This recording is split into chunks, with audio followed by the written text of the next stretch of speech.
We need to catch up a little bit. The starting time was 20 GMT. I needed to take a small nap to make up for my lack of sleep last night, and good thing that I set the alarm over here, but I actually woke up about 15 minutes ago and the game is already on, so let's try to catch up. FreakinAndy, actually we're gonna go 2x, alright?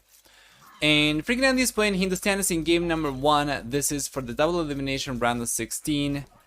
The best of 5 series between FreakinAndy and Brew. Ball players are going for Hindustanis. And this is double... Is this double homeland or is this... Yes, this is double homeland, right? So each player is going to begin on one side of the map. We're probably going to switch colors over here. We're going to have Brew in the blue and FreakinAndy in the red. There's nothing against the player's individuality or anything like that, just to make it easier to see, especially right now it's fine, I guess. So maybe green not so much, but then orange will be a little bit more difficult depending on what kind of maps we get in the future, right? If we get like desert type maps. Anyway, for Hindustanis, for both these guys, it means we have the same bonuses, and that means obviously starting from the Dark Age already we get a discount in villagers of 10% for these guys, and then it goes up to 15, 20 and 25% in the feudal, castle and imperial ages. And then in addition to that, we also get extra armor and gunpowder units, as well as faster attacking camels. And for the team bonus, like cavalry and camels, we'll get 2 bonus damage against buildings, so that's great for Hindustanis. Will allow them to put the aggression up. What I'm very curious about though is, are the players familiar with the maps? Well, they should be. And oh boy. Alright. A little bit of aggression over there coming out for FreakinAndy. Couldn't really do too much. And now losing a lot of HP on one of these scouts. So now Bruce chasing him away. But yeah, the players should be aware of what the maps are like. The home maps are revealed at the beginning of the series, so yeah, very much looking forward to see what we get exactly. Double homeland for game number 1 is a very interesting pick. I have seen this map only once in a different series before, in Double Cup 3, of course. I have not covered. There's one extra series that I have not covered yet because I'm waiting for the game to hopefully update and allow me to cast and record the games reliably. If you've been watching these games before my channel live, or potentially on YouTube as well, you know that there were some issues with cast and record the games using the game. So anyway, PLH is here already for FreakinAndy, and he should be on his way to the Castle Age very soon as well. He's gonna start collecting stone a little bit too close to the Field Age, so you take a look at his resources and it's not looking the best. But he has managed to get the market up, so he can use the market, sell some of the resources. There we go, he sells some wood, and that allows him to click up a little bit earlier than he would have been able to otherwise. And Brew is gonna click up to the Castle Age a little bit more naturally.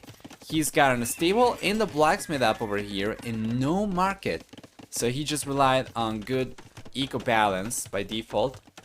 That allows him to click up about 10 seconds later compared to FreakinAndy, but he does go out with 2 additional villagers. That's already gonna be worth it. And Brew gets actually gets a scout pick over there. That's gonna be first blood, and he's coming here. FreakinAndy's open, and oh boy, this can be bad for the red player. If he doesn't realize, he realized, and Brew had to be very careful over there because the vision of the scouts is greater than the vision of the villagers. But if you're not too careful, you get too close to the villagers, they will spot you and they will realize about the opening. So in the end, he does get away with 1 extra villager pick over there, or actually the first villager kill in the game.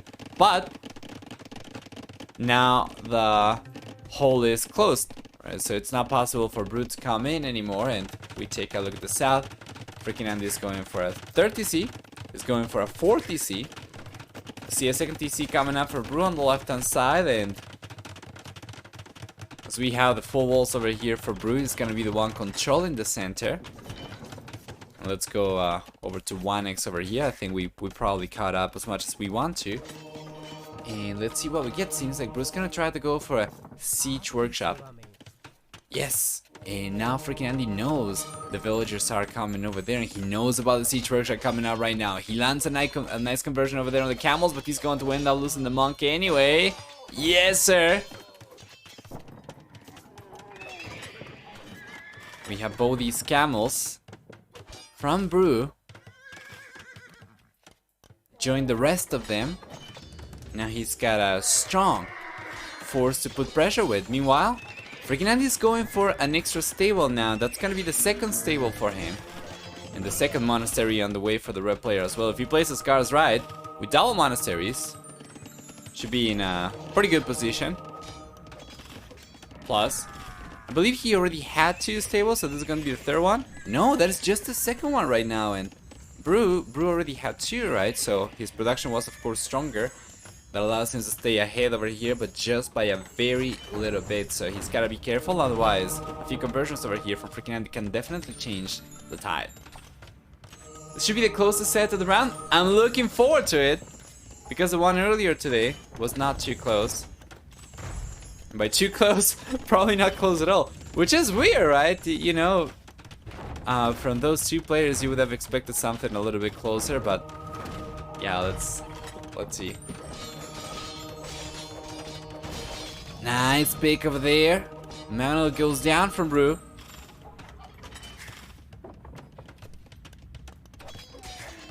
Fantastic.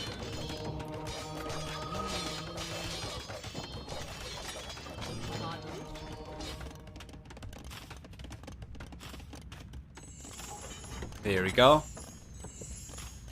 Brew, well, just going to chill for the time being. Needs to mass a stronger force before he's able to push over here effectively once again. FreakinAndy is starting to go for a lot of cavalry. He's got 3. I know, no cavalry, sorry. Still on 2 stables only, but he's going for monks for the most part. And he's got pretty heavy villager production though. While Brew, he's falling behind the villager count. He is on 3 TCs, while we have 4 TCs for FreakinAndy. Obviously that's going to still be the case. As long as FreakinAndy keeps on prioritizing economy production. Hey Rosa! Hi. About the map, this is one I prefer to keep it very simple, like it was in AOC about 10 years ago, but I made 2 updates. Now it should be 3 relics on both sides, and I added some monkeys, which actually can climb through the forest. Oh, interesting! So now it's 3 relics on each side, and the monkeys can move through the forest? Where are they? Oh, I see. Right. Nice. I love how you say it like that. Can climb through the forest. There's obviously no climbing animation in Age of Empires, but it certainly adds a little bit of whim to the description of the map. You can use your imagination to fill in the blanks. Nice conversions over there. FreakinAndy, and we see a counter conversion coming up, but the monk goes down just in time. And there's a magna left over here. Defensive castle is on the way for FreakinAndy. He's certainly trying to get the castle up, but he cannot get this one up by the looks of it. Yeah, with all the camels over here, the gap that exists between the castle foundation and the gate, there is no real protection for the villagers, and now the Manuel's getting a bunch of villagers down, and even if Brew is still looking behind the work account, that might not be the case for much longer. If FreakinAndy commits to trying to get this castle up, it might come at a huge cost. Say it come up at about 485%, and the castle's coming up for sure, but it's not quite as much damage. We don't have the villager losses that I was anticipating to see from FreakinAndy, so he gets away with the castle. He stays ahead in work account, and that's remarkable. Well, now, please don't lose a lot of villagers trying to get a market, Andy. Okay, there we go. Manuel goes down, and villagers are going to stay safe. Only 1 loss, for the most part. Any answer? Hope you guys are doing alright. I'm doing alright myself, as well. Took a quick power nap, now I feel super energized. It just took me 3 hours to fall asleep. But it's great, now the rest of the day is going to be super productive, hopefully. And hopefully I'll still be able to sleep at night though, because tomorrow, we have a lot of Age of Empires 2 action to go through. And that's going to be the case all the way through Sunday. Castle coming up for Brew. A little bit forward. Not too much. Still behind the walls for him. But it seems to be part of his plan to go out to the Imperial Age. He's got almost enough resources, so he just needs the buildings. And FreakinAndy is trying to breach through over here. He's going to be able to destroy the palisade and come in with this army of camels, but this might have been a trap. Notice the pathing of Brew. He split this army in two, and then he surrounded the house over here after FreakinAndy had already come in to try and flank these camels, and in the end, FreakinAndy is able to bring many of these camels back to safety towards the TC, but he ended up losing a bunch of the camels over there anyway, and that was a really sweet play from Brew. Well done. FreakinAndy. FreakinAndy's got the Imperial Age on the way now, but he's significantly later to it compared to Brew. How much so? Well, it's going to be a difference of about 45 seconds in favor of Brew at this point in time. And he does end up getting a bunch of villagers over here underneath the TC. So the villager lead that FreakinAndy had is kind of gone at this point.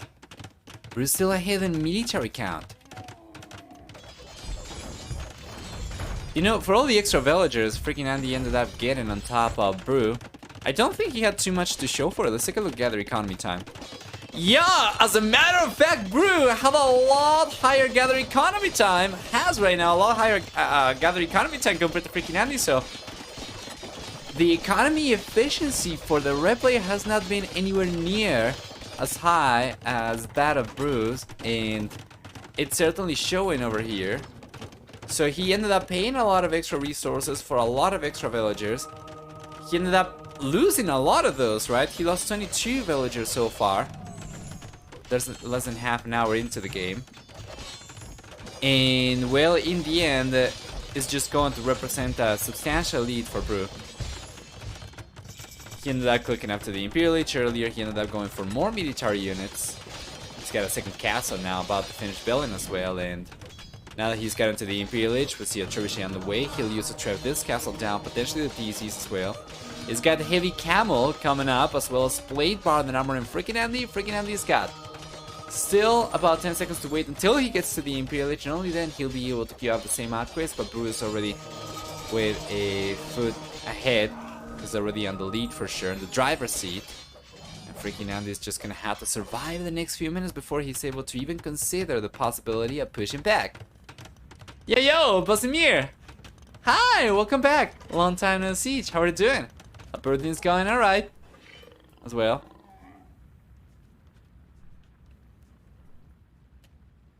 Conscription is coming in.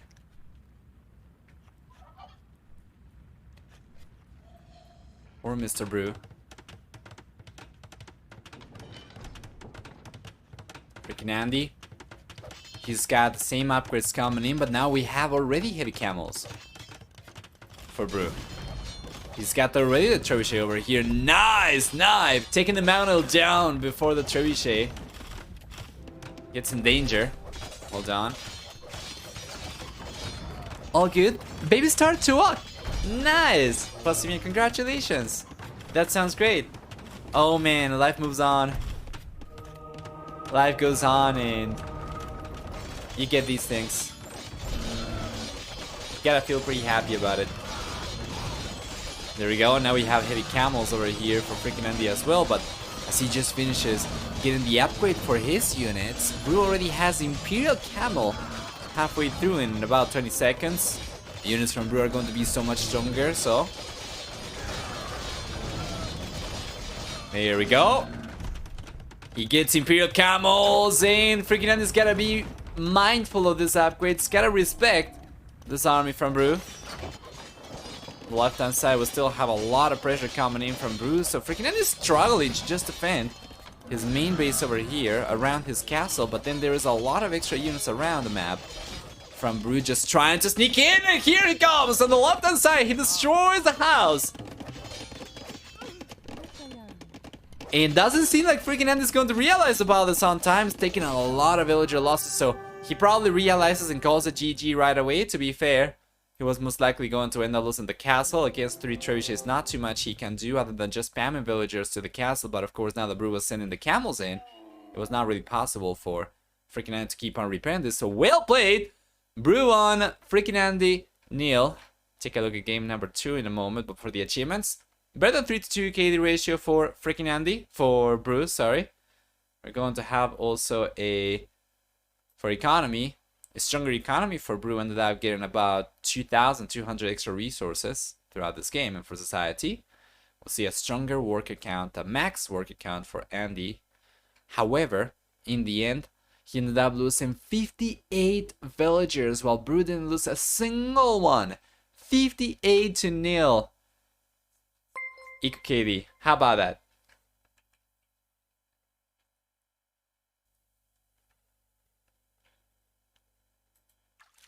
There we go. Oh boy. This is a lot of speed. And I do not really have a need for speed right now. I just want to chill. Let's take a look. This is Double Krakatoa. You might remember this map. Players do begin with a packed DC and a bunch of villagers very close to the center. I think I recall seeing this one in the map contest for the RMS Cup 2. But yeah, anyway. So players do begin, right, with the packed DCs on top of the volcano over here. We have a bunch of villagers. FreakinAndy is gonna decide to unpack the TC right on top of the mound over here. Meanwhile, Brew ended up bringing the TC down to the south. So you can see over here, we have green, and then we have green in the map, and then we have orange, and we have beige in the map. So we are just going to switch colors once again. There we go.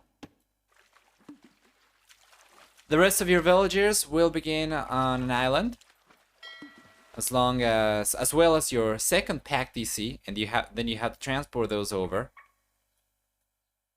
to unpack the TC at the center island. And let me take a look. So FreakinAndy already transported the pack TC, and he unpacked it on the mangrove terrain. So he's got already both TCs unpacked. And he's starting to get a very substantial lead over Brew, who I suspect might not have been very familiar with this map. Coming into... Oh, God, this is awful. He took a lot longer scouting around. Oh, and he's stuck. He's stuck, and he cannot garrison easily. There we go, now he manages to. Because I imagine this DC is most likely misaligned with the terrain. So when that's the case... It was made clear to me that it's not quite as easy to garrison, but you can still do it. Just takes a little bit of extra effort, and I'm not really sure exactly what this stands for. I think it might be related to Alt plus right clicking as opposed to using the garrison hotkey.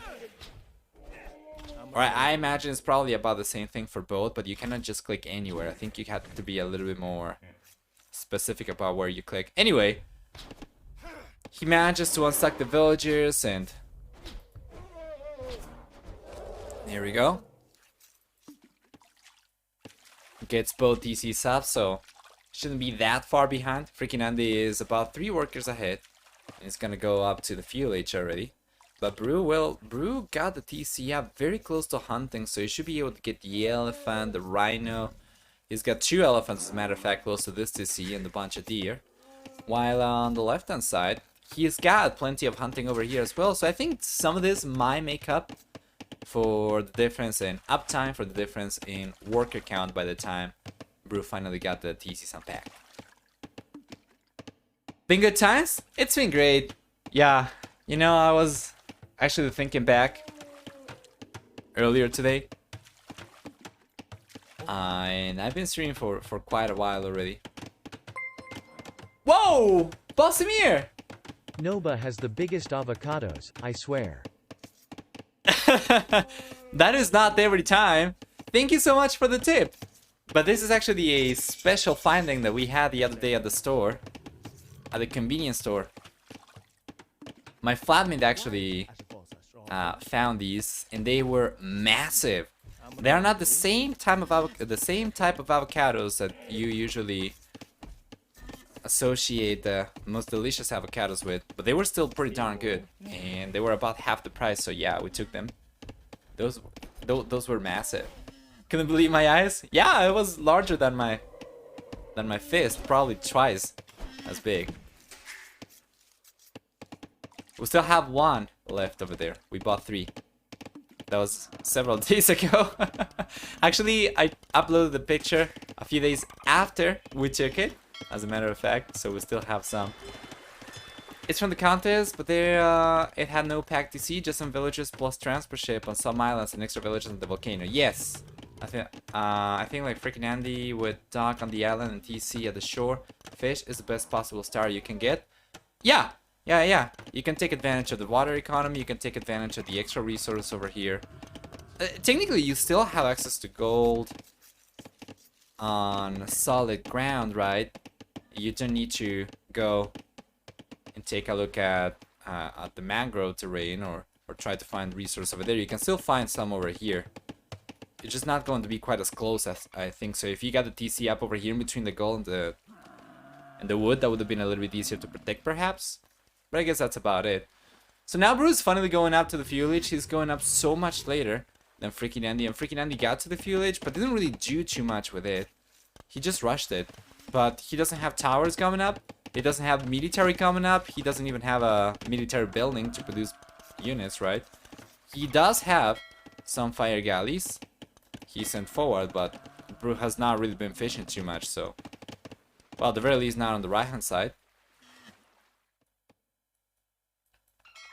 Down the south, that's where we have the majority of the fishing ships. Because of the defender's advantage, Bru might be able to survive with most of the fishing ships over here. Yeah, actually, FreakinAndy's not even going further over here. He's turned around.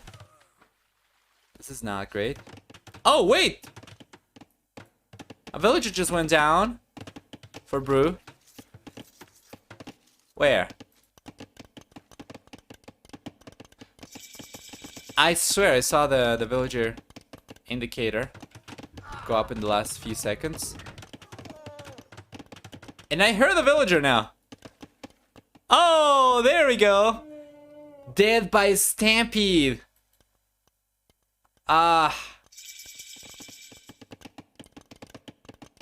That's a whole Ace Ventura situation going wrong there. I don't know what that villager was hoping to achieve. But anyway. Let's go 2x to see if we can catch up. Yeah, and so long as FreakinAndy doesn't spot the fishing ships from Bru, then Blue player's getting away with murder over here, so to say. He's got a much stronger economy than he should at this point, and we'll see both players click up to the castle each. Oh, there we go. We're completely caught up now. Nice. So both players going up to the castle each at about the same time. FreakinAndy, as a matter of fact, is going up a little bit slower than Bru.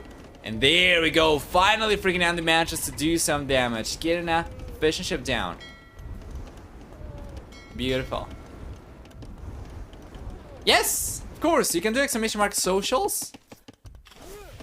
Or actually, you can just look for Nova UAE everywhere. I'm on Twitch, YouTube, Facebook, Twitter, Instagram, and TikTok as well. Instagram and TikTok, I'm going to start uploading a little bit more content. Yesterday, I finally finished making the template for shorts. So you'll see some shorts coming up this week. And most likely, during the weekend, you're going to see some shorts coming up related to warlords, I would assume.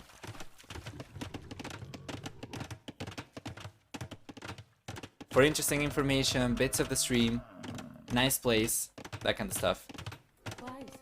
Very interesting to see FreakinAndy go for this random looking wall out here.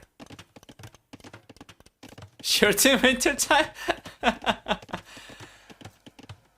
I saw but no notification. I didn't see a notification. No, I'm sorry. That should be. Did you share it? I couldn't. You might have to share it. I'm not really sure.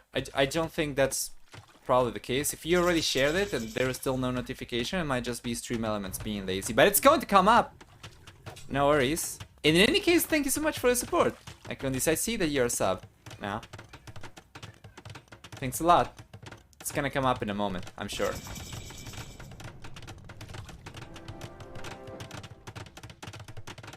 Yeah, sometimes it gets late. Nice castle coming up for Brew. FreakinAndy gets to the castle age. He's gonna go for his own castle over here. We have Mongols and Portuguese, so you're expecting to see castles from both these players, as both civilizations will have pretty strong showing for strong units, for unique units, rather.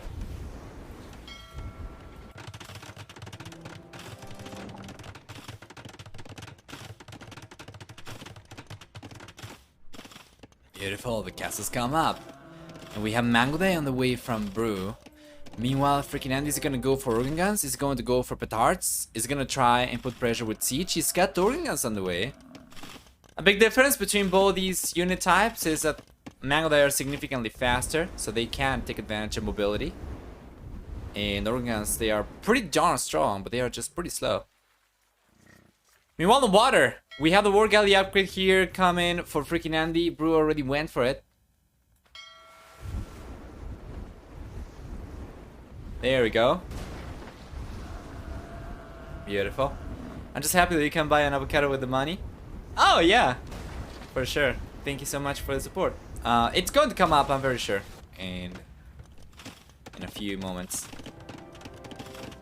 Second castle coming up, and FreakinAndy this time around goes for the castle right next to where Brew was collecting gold from, so he will deny these resources. And Brew, does he have another source of gold? He does have some extra gold down the south, and he's got a TC coming up towards the southeast around the gold and the stone, so that should help quite a bit as well. But FreakinAndy's going for full pressure, guys.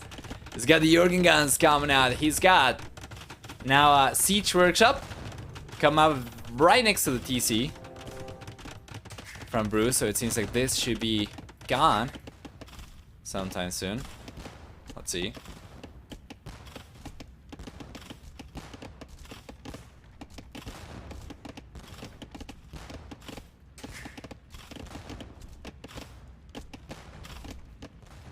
Beautiful.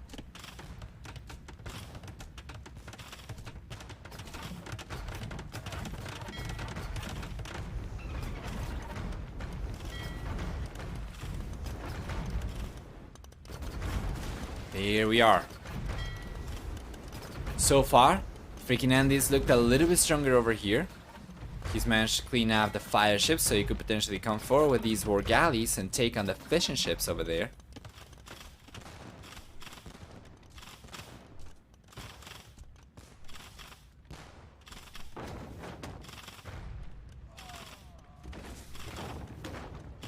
And then he's got the Mangonel already out. He's gonna start putting pressure against the TC.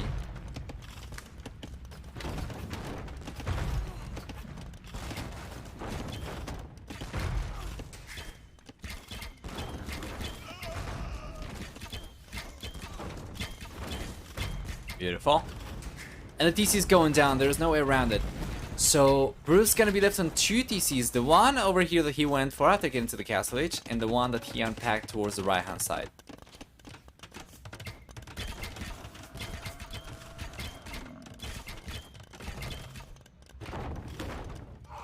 Oh, nice mango shot! You're not really expecting to see Mango go down to mangonels, but that's what we got over here. And Bruce managed to rake in enough resources to click up to the Imperial Age, so off he goes. But he is under pressure from FreakinAndy, and FreakinAndy keeps on moving further forward. He might be able to find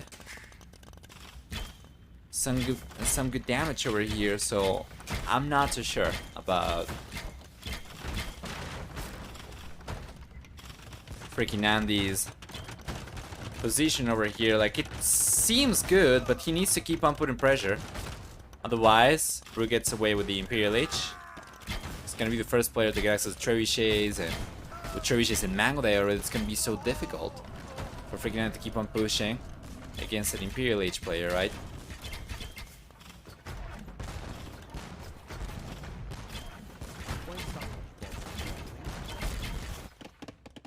Extra TC on the way for FreakinAndy. That's gonna be 3 TCs for him. We have 2 still for Brew.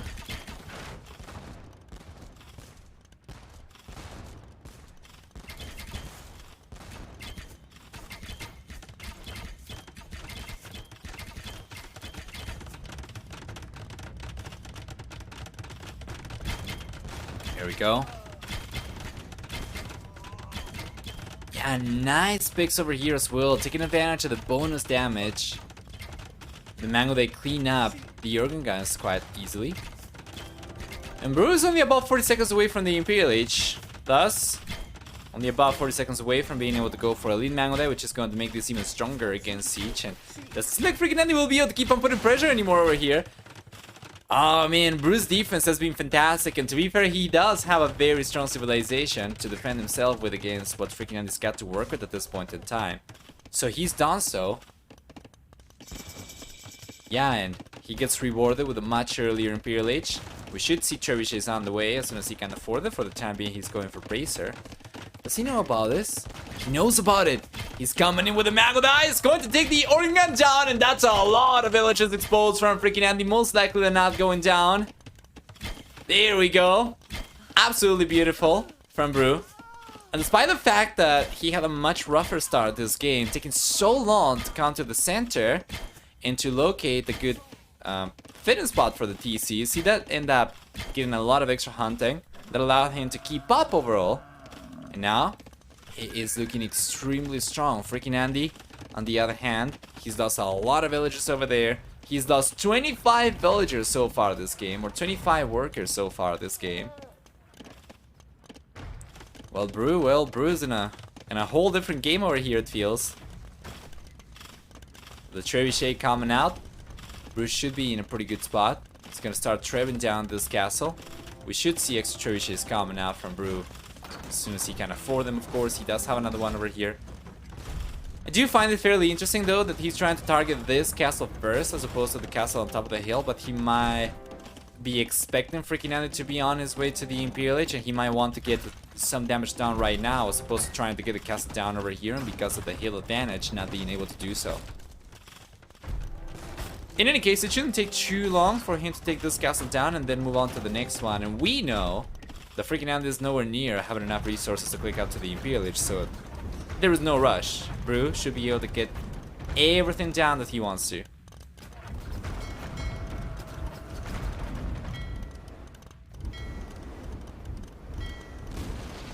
Fantastic.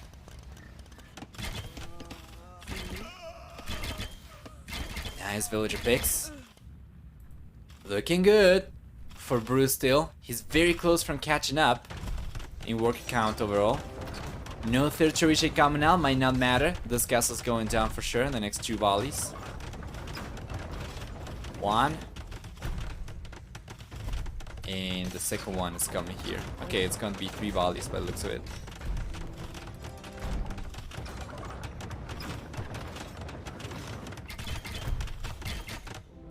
Oh wow, 4 volleys. Damn. But yeah, there we go. FreakinAndy runs out of resources. And Bruce should be switching focus over to target this castle next. He's been taking a lot of HP losses with his own castle over here, and that's not great. Extra villagers going down for the red player. This has been the case for a while.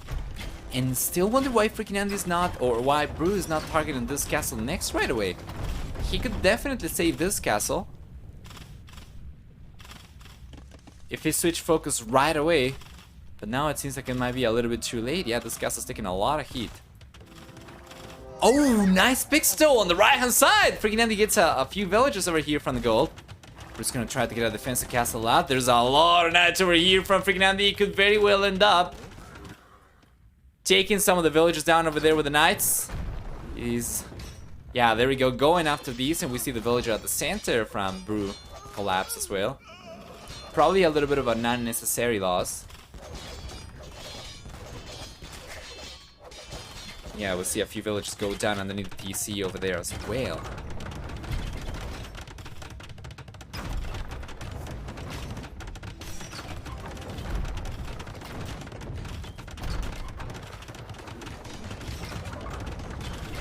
Oh, more villager picks over here from FreakinAndy as well. He keeps on raiding with the knights. Getting away with a bunch of extra picks. Brew down to 60 workers. His economy is not looking the greatest, and even though FreakinAndy is still 1 H behind, he's managed to get enough military units out right now that he's kind of overwhelming Brew's military. Especially on only one castle over here, Brew cannot really produce too many Mangudai. So it's a little bit of a struggle for him to keep his numbers high. Let's take a look at this. Is the castle going down? We don't have too many villagers over there. FreakinAndy runs out of resources. So the castle crumbles. And that's going to leave Brew on one castle. FreakinAndy on one castle. If Brew can get this castle up, he should be able to double his Mangudai production, assuming that his economy is strong enough for it. And then with double castle Mangudai production plus the 2 trebuchets he's already gone for, he should be able to take the remaining castle from FreakinAndy down, the TCs down as well, and start raiding around. After all, Mangudai should be stronger than knights after you get past a critical amount, which is why I wanted to see the second castle come up for Brew. And they are going to counter also organ guns, although to be fair, we do not really have too many organ guns left for FreakinAndy, but too many, I mean no organ guns at all. There's a pause though, let me take a look. FreakinAndy is asking for a moment. So we'll just wait for it. I guess I can take advantage of this little break to pour myself some tea. Special shout out to my flatmate for preparing the tea for me. Oh crap, sorry. Let's see. There we go. Can you hear that? Some nice tea. Nice, bitter green tea.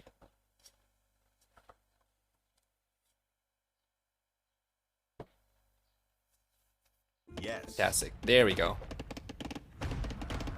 And we go on.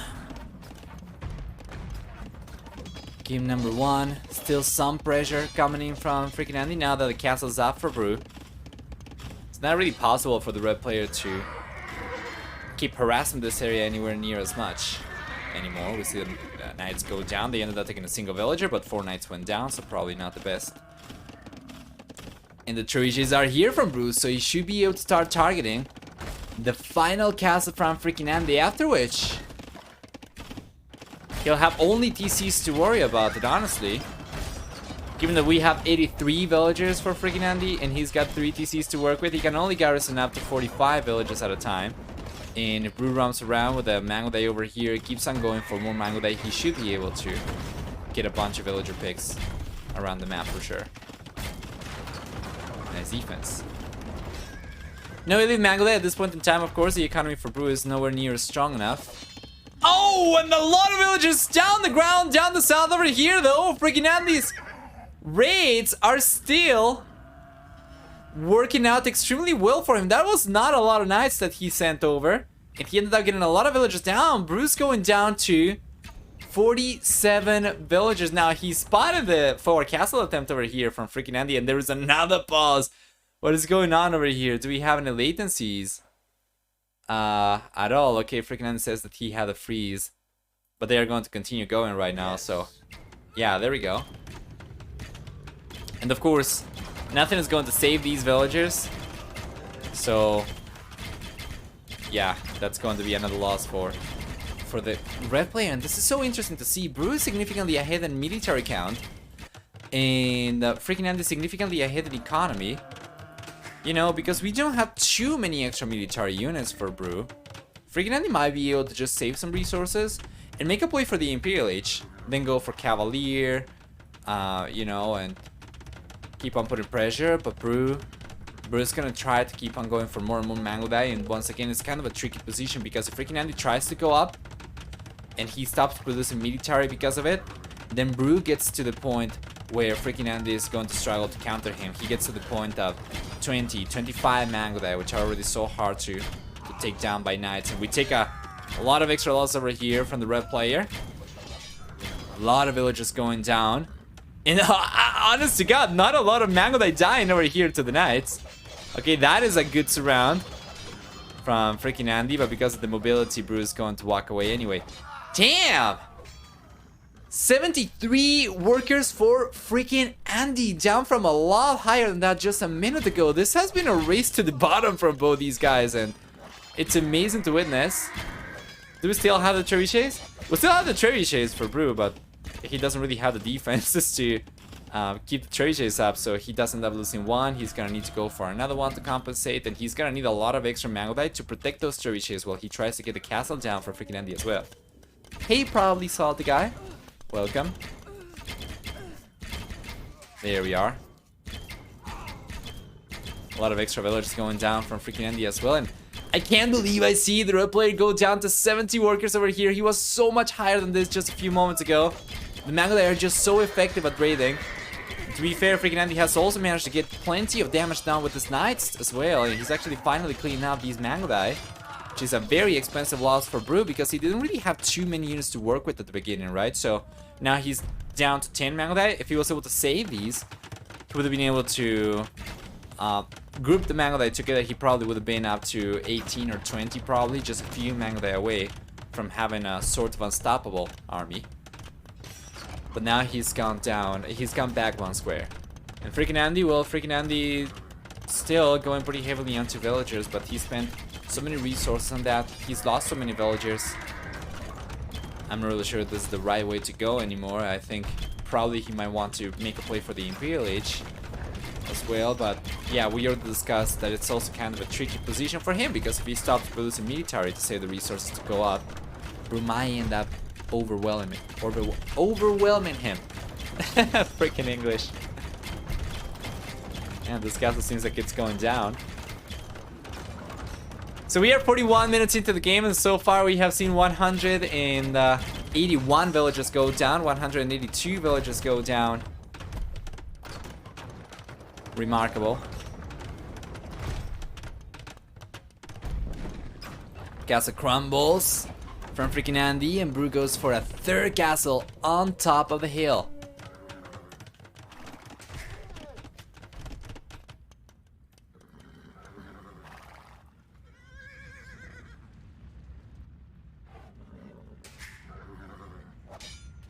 Here we go. FreakinAndy's going around.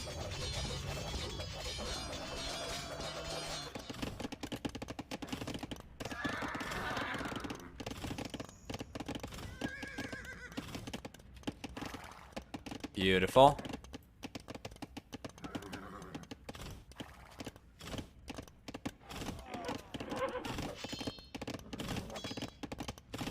More raids from FreakinAndy so far. Unable to do as much damage as he's been able to do up until this point, to be fair. And Brew is getting to a scary amount of mana there already. He's gotten out to 20. He's got 3 castles. So now is much harder for FreakinAndy to keep on going over here. Sure, the red player went for a few extra TCs. He does have, I think, 7 TCs total right now. But he doesn't really have too much in terms of defense for those. And Brew is going for an extra TC over here. That's going to be the 3rd TC for him. And he's been able to keep up with villager count for the most part. Not by villager production, of course, but by taking villagers down from FreakinAndy, who has taken the most losses so far with 19 extra villager loss compared to Brew.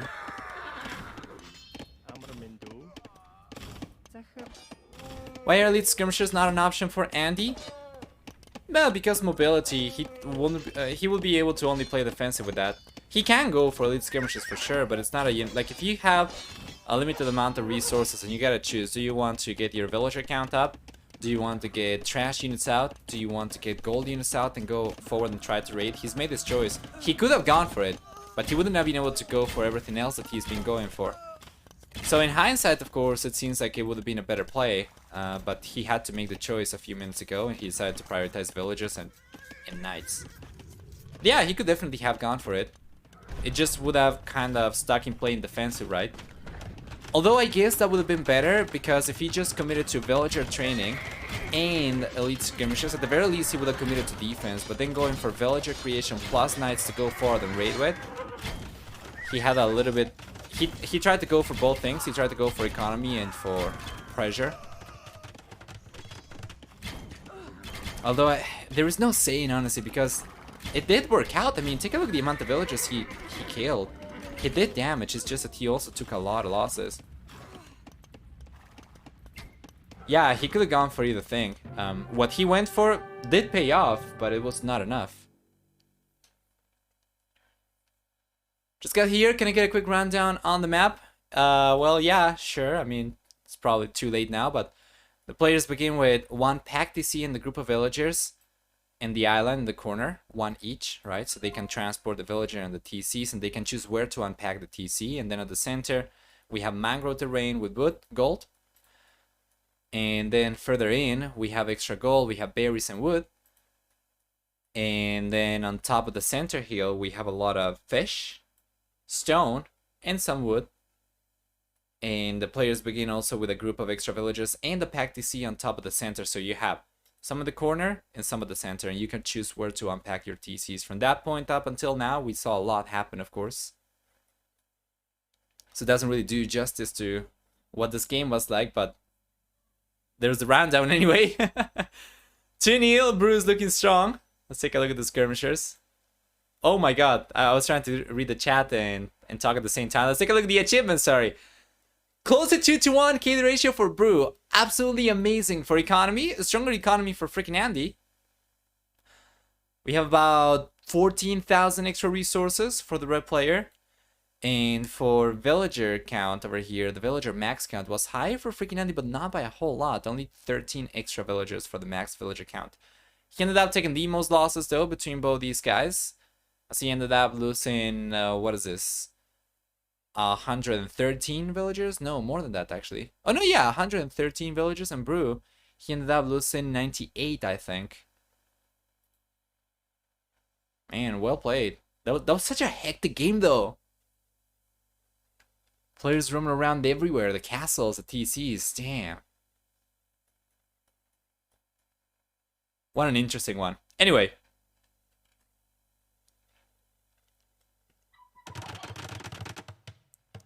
There we go. Let's try and catch up and welcome everyone to the next one of the series. Once again, we're going to be switching colors. FreakinAndy in the red, Brew in the blue. And the map for game number 3 is Snake Pit, one of my favorite maps from the map pool. It's fantastic. So for anybody who might not be familiar with this map, first off, each player is going to begin with 2 TCs, as is often the case. As is, at the very least, 2 TCs, right, for every map in this map pool. But they are going to begin with villagers kind of interleaved. So you have 1 TC in each corner for the players over here, on opposite corners, rather. So they are interleaved, right? We have red, blue, or blue, red, depending on how you want to see this. Which means that they cannot really connect whatever they produce from both these TCs easily, because they are going to have enemies surrounding each of their TCs. Towards the northwest, we have a lot of hunting. We have 6 boars and about 24 deer, I think. Yes, I think we already saw one go down. But I believe it's 24 deer and 6 boars at the center. And it seems like FreakinAndy, he's using Mongols. He's going to try and take advantage of this, and he should. And he's gone for a mill close to the center. Meanwhile, Brew, on the other hand, is going to end up losing a villager. Nice blocking over there from FreakinAndy.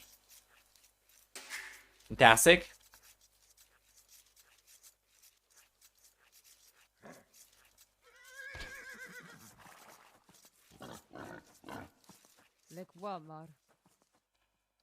Beautiful. And yeah, Brew's just trying to get some of these resources away from the center so that Brew doesn't have quite as much food, right?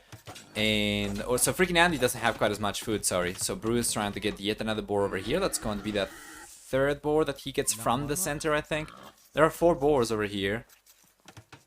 Do you start with boars around your TC? I don't think you do, right? You don't. Okay, so it's all 4 boars from the center. And that's going to leave only 2 left for FreakinAndy to potentially collect from. And FreakinAndy has collected 1 already. And he's got this one left. And that's going to be the final one. So it's 2 boars for FreakinAndy. It's 4 boars for Brew. And FreakinAndy, it seems like he's going to get away with collecting the rest of the deer over here for the most part. So that's all good and dandy for him as well. Nice pick over there from FreakinAndy.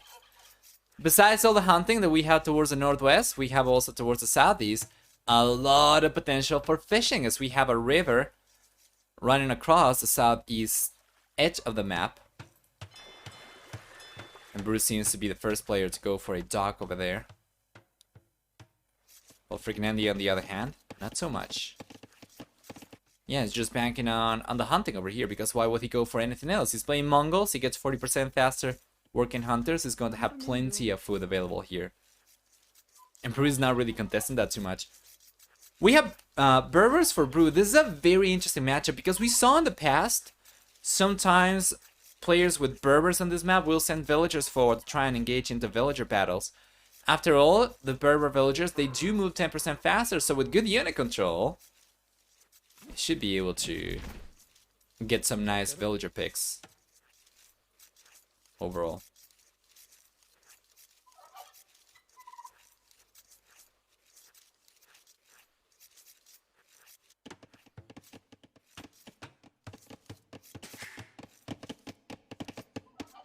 Here we are. Fuel H is gonna be here for FreakinAndy significantly earlier. Surprise to no one. His economy is pretty strong, but he won't have enough to go up to the castle age though, mind you. Despite the decent amount of workers he's got, at the very least, it doesn't seem like it's going to be a case by default. I don't know how many villagers he's got working on food over here. About 20 total. Where are the rest? Oh no, this is FreakinAndy, the right hand side, sorry, my bad. Yeah, he doesn't have enough resources to go up to the castle age, so it's just going to be full field of pressure. He's got 2 villagers getting the barracks up over here, so we're going to see a stable come up afterwards. He is collecting some gold though, so we could see an archer range. What is the plan here? He's not really collecting wood. He's not really collecting food so much, actually. So it could be just an archer range instead. He's got plenty of gold miners. What? He's just gonna try to get water control? Okay.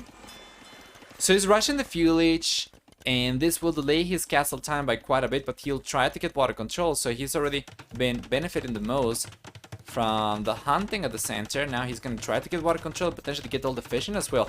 Greedy boy! FreakinAndy, you love to see it. Well, Brew instead, he's getting a barracks up himself now.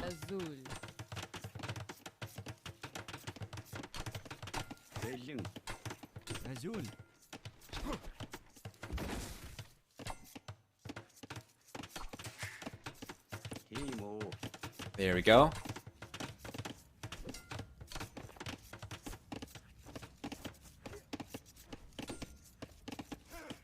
Yeah, beautiful. This is still very much open, I think. Is it? Doesn't seem like it is. No, actually we have reeds over. Wait, it is open. Yes. Over here.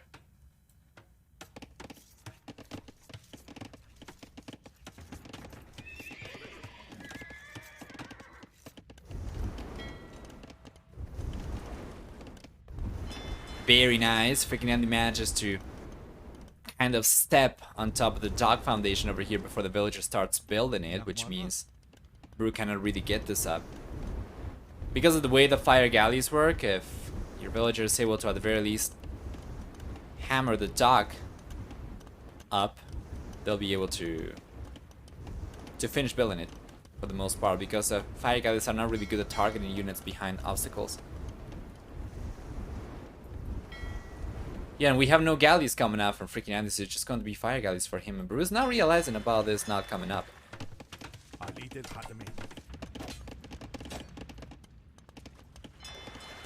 Yeah, that's kind of unfortunate. It's a lot of time that he's spending over here.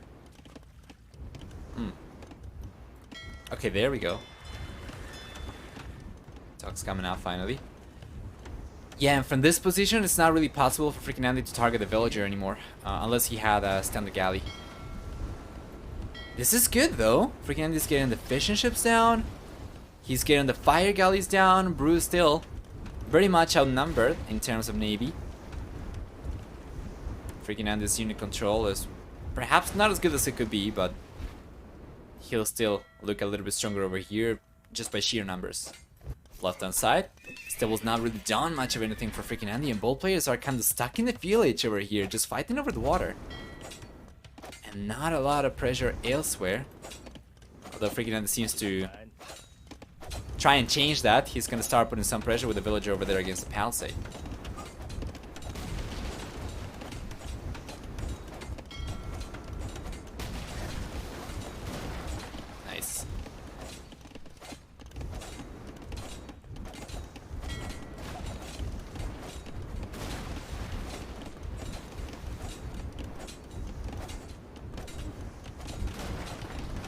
There we go.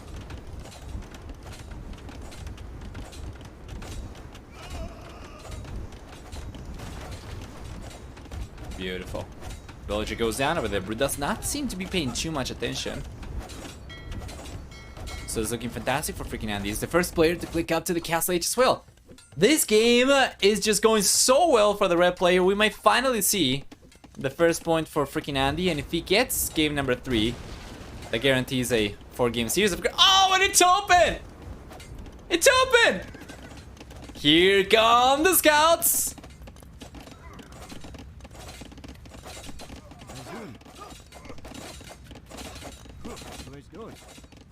There we are. See already a villager go down. 2 villagers down over here. Down the ground. 3rd villager's going down right there as well. Nice picks. And what's greatest about this for FreakinAndy is that he can keep on sending units here. Where is the stable? Did he send those scouts all the way from the north? It seems so. It's actually coming through. Oh god, he sent the scouts through here around the right hand side. So that's taking a long time for him to get extra units over here. And DKD is fantastic for FreakinAndy. He gets to the castle age as well. So this, yeah, is enough for Brew to call the GG actually. Damn. That is fantastic. FreakinAndy finally gets a point over here. If he clutches it up in game number 4, we're going to get a full series. For the time being, it's 2-1. Still favoring Brew. We still have 2 games left to go. Potentially, let's take a look at the achievements.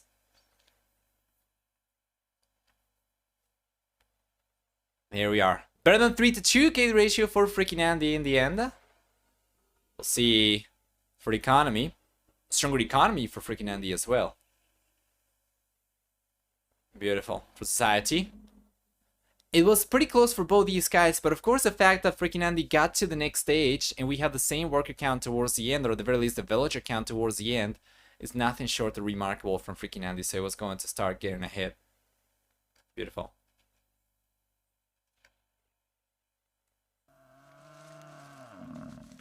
Game number 4 is here. Let's switch colors one more time. FreakinAndy in the red, Brew in the blue, just so it's easier to see the guys. And yeah, welcome everyone to game number 4. As you can see, we do have the war elephants the players begin with. These are going to be for scouting.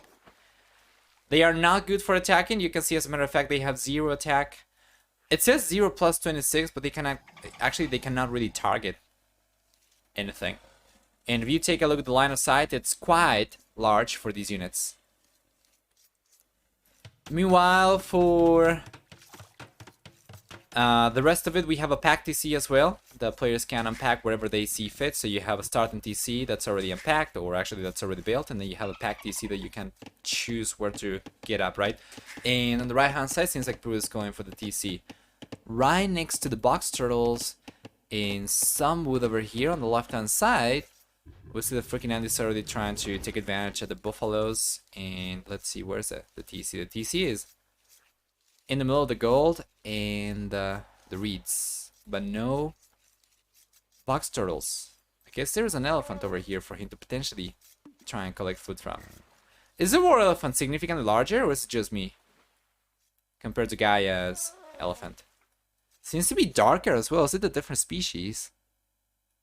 It might be. Or is that just male armor? I think it's just male armor, right? It seems like it's male armor.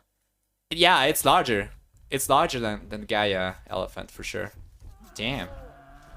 So this is the Asian elephant. This is the African elephant. Is that how it is? But shouldn't Persians have the Asian elephants instead? I guess they probably just take the largest ones to fight, and then the rest they just eat. He goes to war. Has to be beefy. True, true. And I think they are covered in male armor, which is... I'm not really sure how they managed to do that to an elephant, because it seems kind of like spandex. A little bit. As opposed to just like a blanket of armor. Whatever. If you modify the attack of a unit, it will always show the original as +N, so it's actually 0. Like the monkeys also show as 0 plus 99. So that is the smoke monkeys are technically Furious, the monkey boys, but with attack reduce, right? Hey, Sorrentine, thank you so much for the raid. Appreciate it. Welcome. Welcome, everybody. To the stream, we are casting game number 4 between FreakinAndy and Brew. I hope you had a great stream, and I hope you guys enjoyed. For game number 4, we see double floodplains over here for the first time in a while that I see this map. Always love to see it. And I just finished introducing the map. For civilizations, well, we have Gujaras for FreakinAndy. He's already been trying to take advantage of it by garrisoning some herdables. We'll take a look at that in a moment, but it seems like we're gonna see a villager from Brew go down actually to Gaia. That's gonna feel so bad though. Oh man, the villager's going down, so he cannot get the dock up over here. And he knew about FreakinAndy's dock. He had no idea. So now FreakinAndy's got the dock up. He knows about the dock coming up over here from Brew. Of course, as long as both players are in the Dark Age, no one will be able to do much of anything. But if he goes out to the Fuel Age faster, he'll be able to start pumping some fire galleys. And he's already getting a little bit of a lead by going for the fishing ships earlier. Wait a moment, actually there is another dock over here for... Hold on, Brew actually beat FreakinAndy to the dock. He was going for a second dock forward. So it's not bad that he got pushed... I mean, it's bad that he got pushed away, but it's not as bad as I thought it was. No, and he's got another dock coming up over here. Okay, interesting. Nice. Stream was great. Games were so-so, but chat made it all worth it. As is usually the case, 17. Guys, there's almost no time left for you to predict who's going to win game number 4. I imagine option 1 is Brew and option 2 is FreakinAndy. So far, 1k bones going in favor of Brew. Nobody betting for FreakinAndy. So if you want some easy bones, this might be your chance of playing the odds.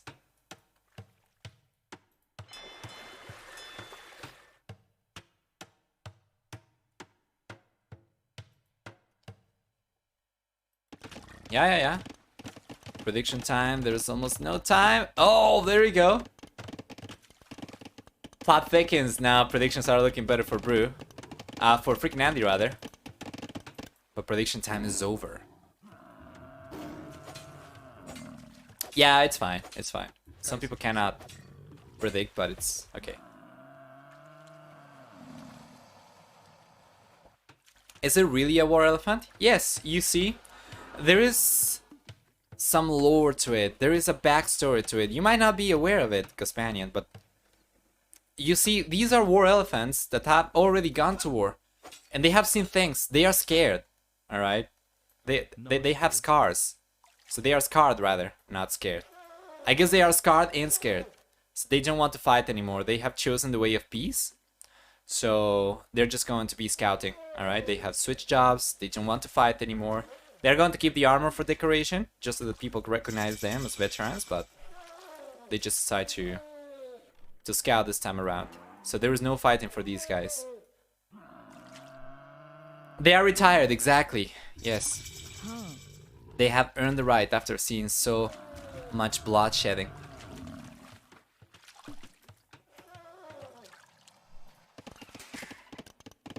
There we go, as Fuel Age is already here. For FreakinAndy is gonna start pumping some galleys. We have fire galleys coming out for Brew. The Fuel Age came in for both players pretty close. It's about a 19-second lead for FreakinAndy, so he's got the galleys over here. Well, galleys, they train in 60 seconds. And the fire galleys, they train, I believe, in 65 seconds, if I'm not mistaken. So it's a little bit faster for FreakinAndy to get these units out, and Brew's taking a little bit of extra time, so FreakinAndy should be going for extra units and should be getting away with the extra galleys over here before Brew is able to get the second wave of fire galleys. And the great thing about this is that because FreakinAndy is producing from 3 docks, once he gets a second wave of galleys and he goes out to 6 galleys, it's not really going to be possible for Brew to engage on water with fire galleys anymore. So long as FreakinAndy's unit control is good. And take a look at that! FreakinAndy's taking advantage of the Gujaras here. Not gonna be interested in sailing around. He's just going to garrison the fishing ships, and that's not something that Brew can do at all. That is a nice demo raft over here coming out, and FreakinAndy's reaction is pretty swift as well, so he doesn't end up minimizing the damage taken by it. And you know what? FreakinAndy should be in a pretty good spot. He's got the extra galleys coming out right now, and if he groups both these armies, he should be able to take care of any fire galleys. But that is not a good unit control, is it? Man, just by A miracle he didn't lose one of the galleys over there, but now that he's got a third wave of units joining the ranks over here, he goes up to 8, down to 7. He's got to be careful. Snipes the demo raft over there. Well done. And now he's got enough to 3-shot fire galleys. And because the mobility is the same for both fire galleys and standard galleys, so long as FreakinAndy pays attention to his units, he should be able to kite Bruce's navy units down pretty easily. Because he can garrison fishing ships, because he's got the stronger navy units over here, FreakinAndy is in a much better position. And he should be able to get full water control, which will put him in a much better spot compared to Brew in terms of economy. He's going to end up taking the fishing ships down for Brew. He's going to end up going for more fishing ships himself. He's probably, because of it, going to be the first player going up to the Castle Age as well. And Brew, well, he's going to have to clutch it up and go for full land pressure to still have a chance in this game. Hey, Jan the Man's Great. Hi, welcome back. Everything's going alright. Coming over from Ro16's stream as well. You know, with that name, Ro16, that just makes me so hungry. It's about time for me to break my fasting as well. It's been already 18 hours. So after this series is over, I'm gonna go and prepare myself a nice sandwich. I don't have Ro16's, but Sorrentini, rather, but yeah. Why hungry? Because it sounds very similar to Sorrentini, which is an Italian dish, a food type.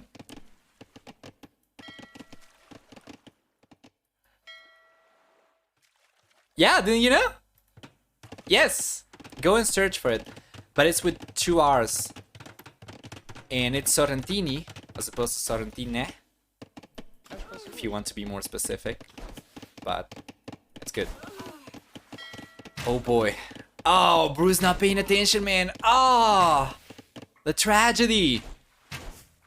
I mean, he pulls the villagers away, but he's already been taking so many losses. He lost fishing ships.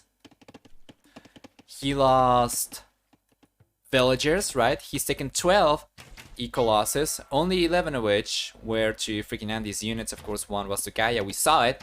Everybody saw it.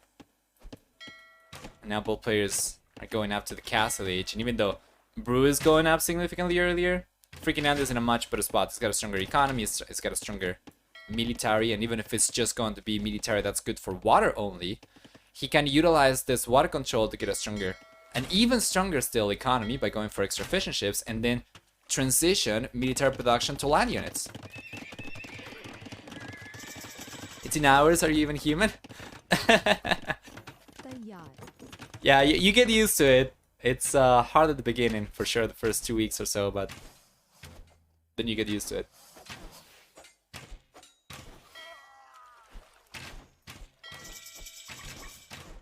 Res land buildings? Yes, he's got a stable and he's got knights on the way.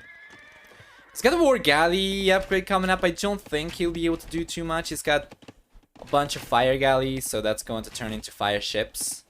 And FreakinAndy instead, he's got about 20 galleys, soon to become war galleys, which will still be significantly stronger compared to fire ships.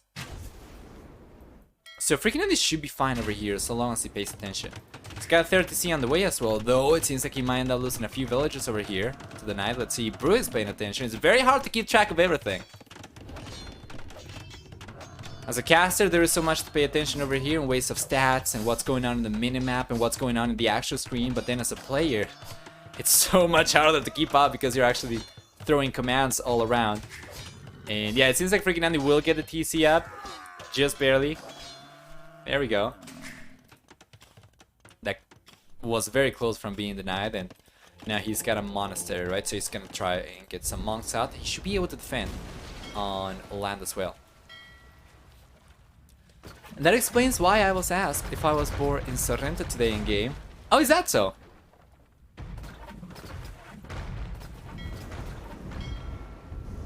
Yeah, I'm thinking of that food now. I'm so hungry.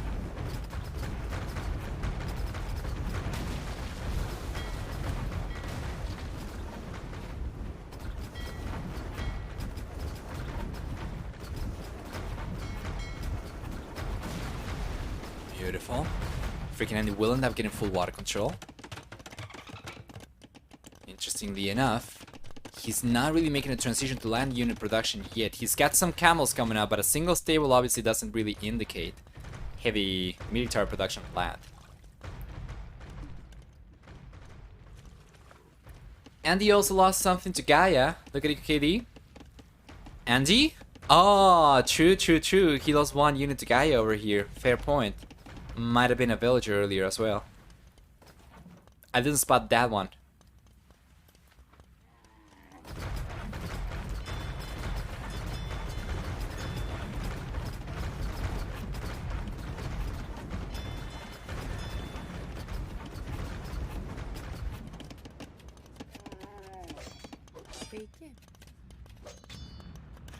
Okay, it's open here. Over chop. Brew realizes though, tries to plug the hole, and FreakinAndy's gonna try to prevent that from being the case, but this is already up.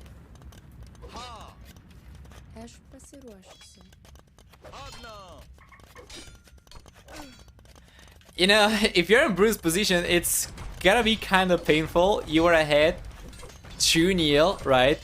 And all of a sudden, FreakinAndy is able to bring the series back. In game number 4, he's looking so strong. You take a look at the score over here, and the score lead for FreakinAndy is very substantial. Plus, in the end, Brew ended up plugging the hole over here, but it's still open up in the north. Further up, you see over here, right? And as a matter of fact, we saw FreakinAndy bring 1 unit earlier through the house in the wall hole over there, or gap. Now an extra TC is coming up for Brew. That's gonna be the 4th TC for him. And while FreakinAndy's on 3 TCs, not going for a 4th TC himself just yet. Where's the conversion though? I cannot spot it. Oh yeah, there we go. That's it.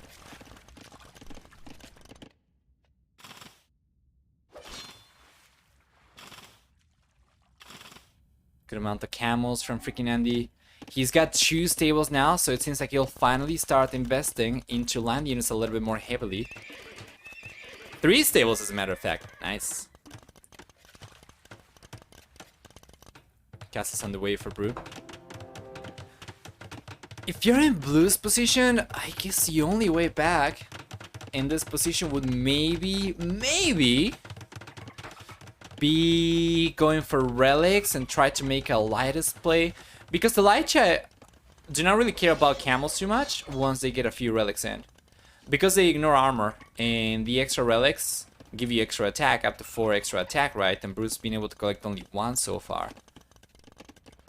But he's been kind of struggling to keep up just with economy with FreakinAndy. And then military has been so much stronger for FreakinAndy as well. If Brew was able to get ahead in economy, then he could potentially start thinking of going for military. But right now, it's just been playing catch-up for castle for FreakinAndy. And Brew's got vision of this. I think he delays this. Yes.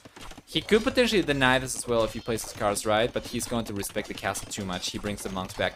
If he kept the monks forward, then he tried to target the villagers over here to keep them idle, and then the pikemen to take the units down, and potentially the camels. I think he might have been able to delay this quite a bit.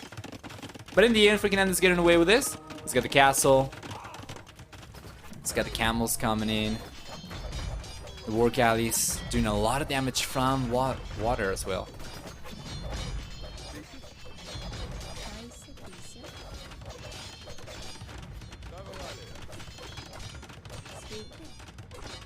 There we go.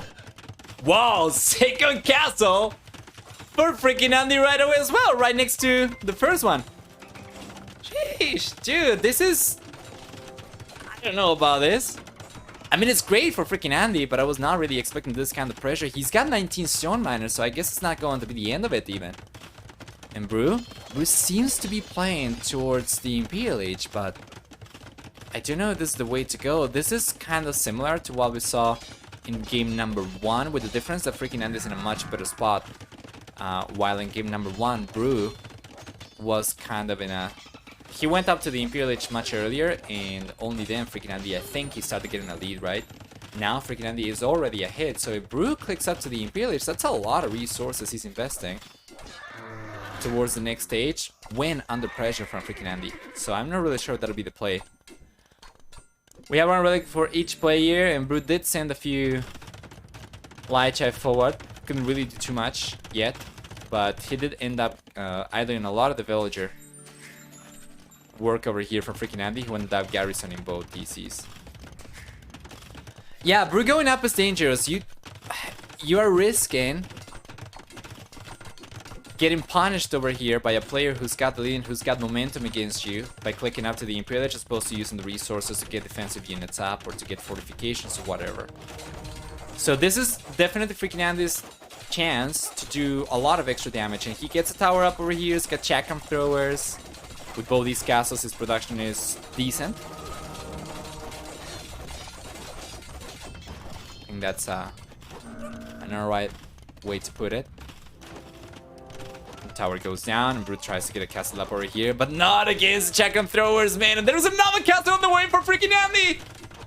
Oh boy, this castle is, well, Brute's doing a really good job distracting, being a diversion against these chakram throwers, because honestly, FreakinAndy should have been able to take at the very least 5-6 villagers down over here. But he got distracted by the pikemen over there. However, he will still get their castle up, and I would imagine he's probably expecting Brute to try and rush the Imperial Age sometime soon, given that both players already have castles up. But yeah, FreakinAndy's lead at this point is substantial. And with the third castle, his chakram thrower production increases by 50%. So the army count for FreakinAndy can go up significantly faster if he commits to it. At this point in time, he's going pretty heavily into villager production instead, which I am not really sure I agree with. I would definitely like for him to go for more military, given the fact that he's the one putting pressure right now and Brute has gotten to the Imperial Age. Okay, he's gonna start going for Sri Vamsha Riders. He's got chain Barden armor on the way. Could be good. Ends up denying a TC. And Brute still goes down to 73 workers, so this is nothing but a nightmare for Brute, and he calls it GG, so it's him GG, but not in the way that you were expecting to see. So well done. FreakinAndy ends up taking game number 4 to equalize the set. And after games 1 and 2, it was not really looking that even, to be honest. It looked as if Brute was going to dominate the series, but FreakinAndy was able to bring this one back. It's going to be 2-2, and now we have a tiebreaker, a decider game for the final one. Let's take a look at the achievements. Better KD over here, about 7-3 for FreakinAndy, while for economy we see a stronger economy for FreakinAndy as well. A lot of extra resources. Society, higher villager max count for FreakinAndy as well by quite a lot. Not even close. Take a look at the losses over here. 11 villagers going down this game for FreakinAndy, while Brute ended up losing, what is that, about 57 villagers, right? Damn.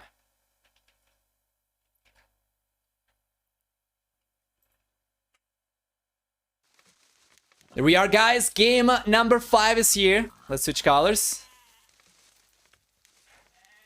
Here we go. Triple TC start, triple castle start. I believe this is regicide. So if you lose all 3 kings, I think you're out, if I'm not mistaken, but we haven't really seen this be the case before. Oh boy.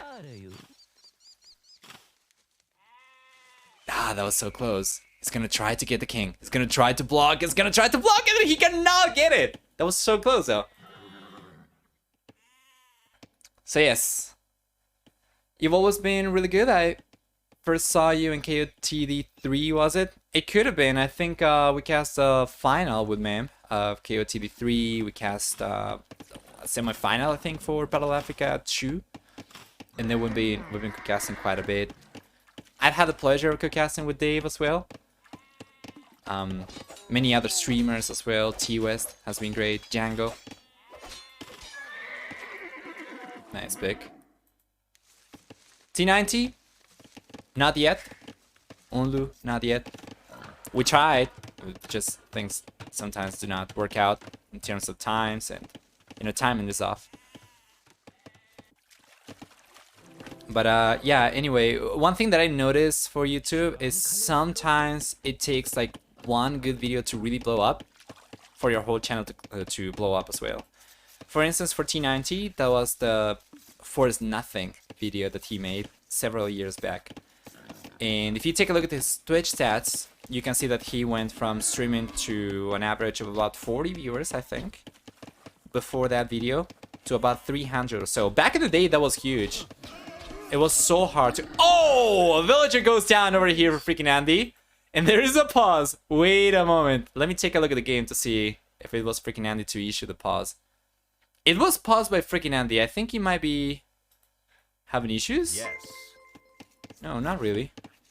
Okay, they keep on going. Actually, 2 villagers have gone down already from FreakinAndy. Where's the other one? I don't see it on the right-hand side. Was it over here? Oh, yes. So he lost a villager over here, and then he lost a villager over here. You can see here. And then Brew ended up losing some villagers himself as well. Where's the body? Forensic stream here. I'm trying to search for evidence. I don't see it, though. The crime scene has been thoroughly cleaned by Gaia. So we cannot really point fingers at the boards here. Anyway. So yeah, I think T90 went from back in the day about 40 viewer average or so to about 300 or so after the video. Just take this with a grain of salt. I don't remember the actual numbers, but this just rings a bell. Back in the day, it was so much harder to even get a 10 viewer average. Oh boy, another villager about to go down. It's so hard to keep up with everything. Triple TC start, even for these high level players, is just so hectic from the get-go. That video got me interested in AoE too. Yeah, you'll see, pretty much. I don't know, I guess a substantial chunk of the Age of Empires 2 community has seen that video at some point in time. Check the rules for restarts. Yeah, probably. Oh no, another one! Come on, man! He sent another villager to die to the same boar. Oh, this is why... this is why Triple TC start is so tricky. By the way, gotta love the quick balls over here from FreakinAndy. He trapped the king. So we have only 1 king left from Brew over here. This is huge because the castles are very close to the shoreline. If FreakinAndy is able to get water control and gets to the Imperial Age, which isn't really difficult on Triple TC Star, your economy is just so insane from the get-go. Take a look at this, 7 minutes, and we already have like 80 plus villages for FreakinAndy. If he gets to the Imperial Age, goes for Cannon Galleon. He might be able to take the castle down over here, the extra castles down as well, and go for a King Snipe, and that should be enough, I believe, right? Because this one should die very soon to a galley, I would imagine, or a war galley. Okay, we'll see a fire galley coming out for FreakinAndy, and then this one is going to be the last one left. So yeah, I'm very curious to see how FreakinAndy is going to approach this game, given the fact that he was already able to get one of the kings, and he's going to get the second king. Do we have 2 over here, actually? Oh, he didn't get one of the kings. He only trapped this one, and both kings are garrisoned inside the same castle, so it's not just one king left, sorry. Let's pick from...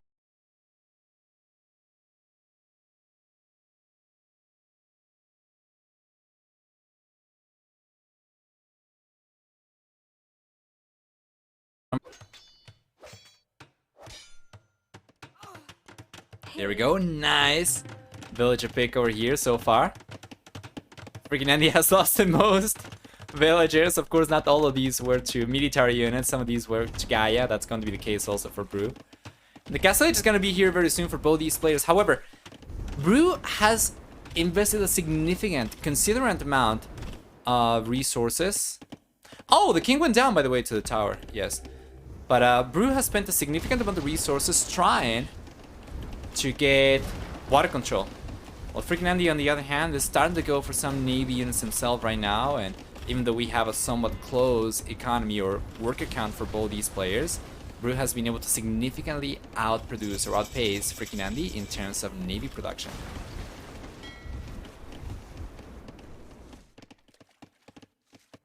If the game's been super hectic up until this point, Just wait a few more minutes and it's going to get even harder to keep track of.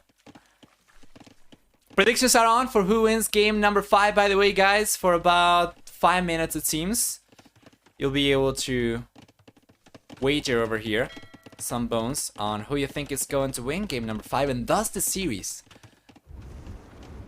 Coming into game number 3, the series was looking pretty one-sided in favor of Brew, but it's quite clear at this point in time already that FreakinAndy definitely has it in him to put up a fight over here, so this definitely could go either way in my opinion. Still about 4 minutes left for you to get your predictions going. Oh, 2 minutes actually, never mind. Okay, a minute and a half or so. We got the upgrades here for Brew. We got the upgrades not coming out for FreakinAndy, so Brew's gonna get full water control. Meanwhile, FreakinAndy was trying to go for a forecastle. Oh boy, this could be bad though. This could be bad. Brew has both King's Garrison inside this castle. But this could be bad. FreakinAndy's going for a forecastle and he got spotted, and we have the Chakram throwers come up over here for Brew. He knows. FreakinAndy is bringing the Rathas. But there is no way this castle comes up. Now that Brew is aware of this, he can just pull villagers over. If he tries to target the Rathas down with Chakram throwers, and then he tries to target villagers over here with his own villagers, he should be able to deny this one pretty easily. And there's another pause. Boy, there's a nice score lead at this point in time for Brew. And FreakinAndy's asking for a minute. So we're gonna wait over here for a second. So far, Brew's been the one putting the most pressure. On water, he's been able to get full water control, getting the fish ships down for FreakinAndy, getting everything down. And, well, FreakinAndy was able to keep up in games 3 and 4. He's certainly struggling to keep up with the triple TC start over here. Quite a lot. He's got an extra idle TC time compared to Brew. He's lost the most villagers. Several to Gaia as well. 2 to Gaia. What do Kings on this map? What do they do? Or how many Kings we have? If you're asking what do the Kings do on this map, they do not really do much of anything. You can use them for scouting. And if you lose all 3 Kings that you begin with, I am pretty sure you lose the game. Although I asked that before and I think I did not really read the chat for an answer, but I think that's the case. Yeah, okay, I didn't actually get an answer to on that, I think, but I believe that's the case. If you lose all 3 Kings, you lose the game. Oh, there we go. Thank you, Coyote. They are pretty quick, so you can use them for scouting early on, and they are going to outpace scouts even, for instance, but yeah, anyway. Here we go. He's gonna try to commit to the castle. He's got just the 1 Ratha left. He's bringing a few more. Meanwhile, Brew starts to raid around, and FreakinAndy's going to lose a few villagers over here for sure. He's not paying attention, so these camels have already gotten 5 villagers, and it seems like these 3 are going down very soon as well. FreakinAndy's not realizing about this, unfortunately for him. And then the castle. The castle's getting completely denied, guys. FreakinAndy's taking so many losses. Is this getting denied, actually? The Rathas are getting to respectable numbers. And we still have about 4 villagers over here. FreakinAndy tries to force build this. Might be able to get away with it. Even if we have still a few military units left over here from Brew. Let's see. We have the Srivansha Riders going right after the villagers. And the last villager goes down from FreakinAndy. The castle gets denied. The Lord smiles upon us. FreakinAndy on the back foot over here for sure. Even if he's got more military units left on the right hand side over here. On Brew's side of the map. It's gonna start filtering some of these units. Sneaking some of these units further into Brew's base. But so far it doesn't seem like he's paying too much attention. So he's most likely going to end up losing everything here. That's very unfortunate. He's sending extra villagers over to get the castle up as well.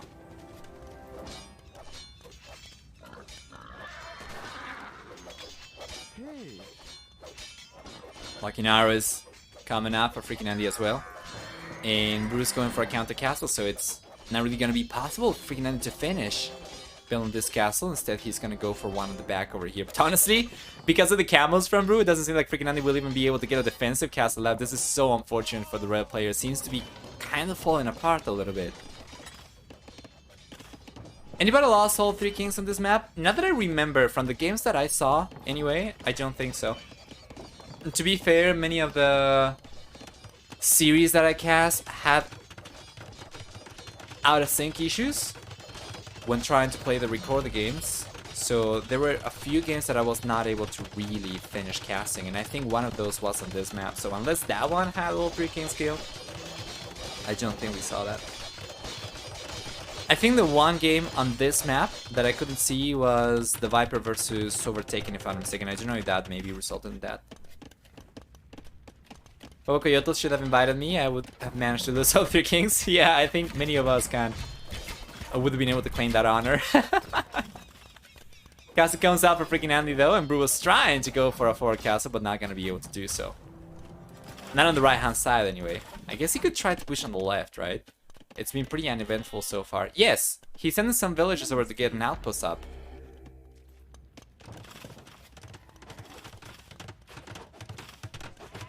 Predictions are over right now, and certainly FreakinAndy's on the back foot, but I wouldn't say the game's over yet. He's just probably taking a little bit much more damage than he should have do, but it's not over for sure.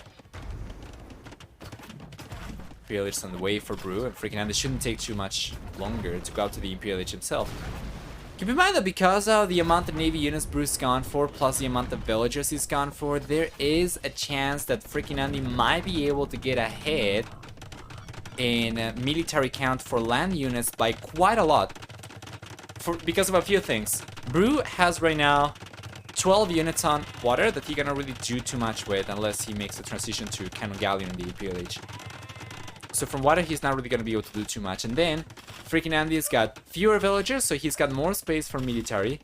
And he's got an incredible civilization for late games. If Bengalis get to a position where they get fully upgraded Rathas, that is extremely difficult to fight against.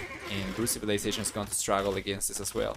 Besides that, FreakinAndy's Imperial Age upgrade, the unique technology in the Imperial Age for FreakinAndy, Mahayana, makes his villagers only take 90% as much population space. So he would be able to go for 140 villagers, for instance, and they would take only 126 population space.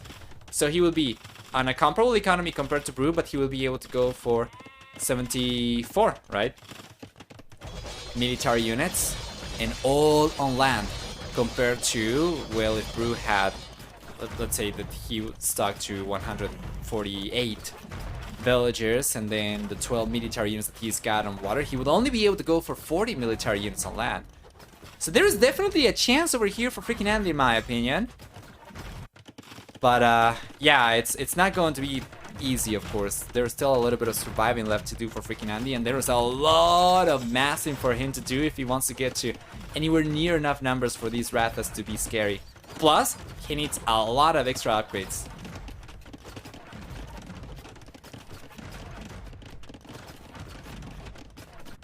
There we go, Cherish is on the way for Brew. Do Gujaras get kind of good? That's actually a good question. I am not familiar with the doc for Gujara, so I'm just going to take a look at that real quickly. They do get Cannon Galleon, yeah. There is a very small amount of civilizations that do not get Cannon Galleon. That would be the American civilizations. I believe Huns and I believe Cumans don't get Cannon Galleon. I think everybody else gets them, if I'm not wrong anyway. But yeah. Brew instead. Brew's gone for Kshatriyas already, so he gets a discount on a food discount on military units. And he was going for Frontier Guards, but it seemed to me like he cancelled it because there was still... Oh no, he didn't cancel it. He lost the castle on the left-hand side. This is the castle he was researching it with, I think. Because he was going for the upgrade and he lost it. So he does not have Frontier Guards. He's got to go for it again. Yeah, the pressure on the left-hand side that I wanted to see is here. But it's actually the other way around. We have FreakinAndy putting pressure against Brew. Amazing. He got the castle down over here. He's going to try and take this castle down. Take a look. The population is neck and neck. FreakinAndy is trying to make a play for water himself. He's going for Galleon. And he will end up getting water control. Beautiful. He's got chemistry. Researching right now. And that should allow him to go for Cannon Galleon himself as well. And I would imagine the Galleons do get it. Interesting. I wasn't really expecting FreakinAndy to make a play for water over here, but he does end up going for it. And Bru's got the lead check from throwers coming up now. I don't think that's going to do too much. I believe the Rathas will still be significantly stronger once we get all the upgrades for these units. And FreakinAndy is still kind of lacking upgrades. He's actually kind of lacking the numbers too.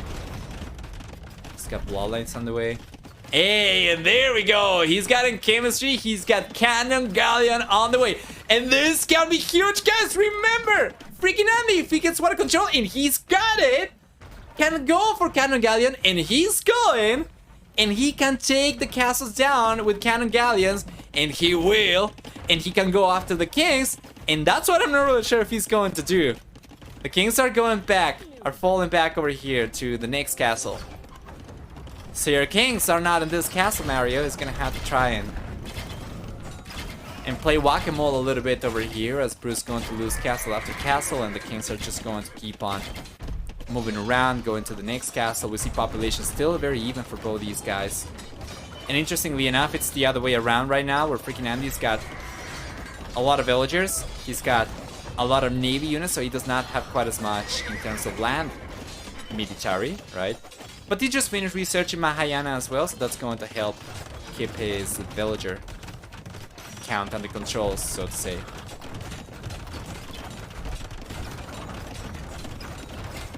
Yeah, he still has the 3 remaining castles, the starting ones, right? But he could end up losing these if he's not careful. I do like that he's finally taking the Ratha seriously, and he's finally trying to get a good mass of them. But he's under a lot of pressure. You take a look at the blinking dots, and it's everywhere around FreakinAndy's side of the map. There is almost no pressure around Bruce's side of the map, except for the Cannon Galleon trying to get the castles down over here.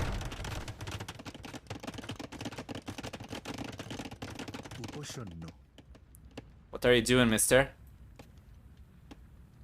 Just flickering. Just supervising. He's got two kings exposed. Oh. Why even repair that? He's just delaying, he's just stalling. But it's pretty much a resource bit. There is no way that he'll be able to keep the castle up. It's just going to cost a lot of stone, but he's just stalling.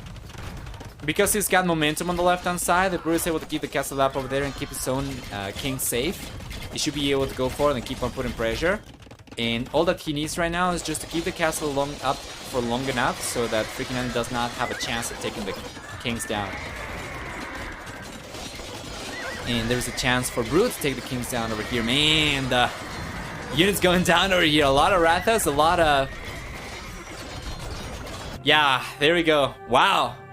FreakinAndy's just calling the GG over here. Now, population was not too bad for him. I think the actual amount of units was pretty close for both these players. Of course, FreakinAndy's population seems smaller because of Mahayana as well. But yeah, Brew definitely had momentum over here, and FreakinAndy was just kind of stuck trying to push the castle down over here. And well done!